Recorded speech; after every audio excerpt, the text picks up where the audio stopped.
ఏమండి కూరగాయలు కిరాణా తెమ్మన్నాను, తెచ్చారా? తేలేదే, తెస్తాను. నేను చెప్పిన పని వెంటనే చేస్తే మీకు నాకు వాదన ఉండదు. మీరేమో వెంటనే చేయరు. చివరికి నేనేమన్నా అన్నాను అనుకోండి, నా నోరు చెడ్డదవుతుంది. ఇంకాగవే బాబు, ఇదిగో వెళ్తున్నాను. ఇది బాగడం మొదలెట్టిందంటే ఇంక బాగుతూనే ఉంటుంది. వెళ్ళి తెచ్చి ఇచ్చేయడం బెటరు. సునందా, ఇదిగో కూరగాయలు కిరాణా. అత్తయ్య గారు పూజ చేసుకోవడానికి వెళ్ళారు మామయ్య గారు.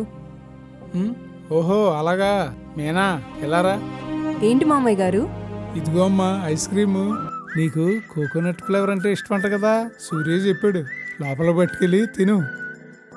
అత్తయ్య గారికి కూడా సగం పెడతా మామయ్య గారు.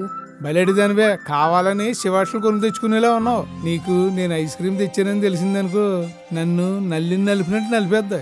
నా మాట విని మీ అత్తగారు వచ్చే లోపల లోపలికి వెళ్ళి తినేయి. మా మంచి మామయ్య గారు, థ్యాంక్ యూ అండి. తండ్రి లాంటి మామయ్య గారు దొరికితే కోడలికి అంతకన్నా అదృష్టం ఏముంది.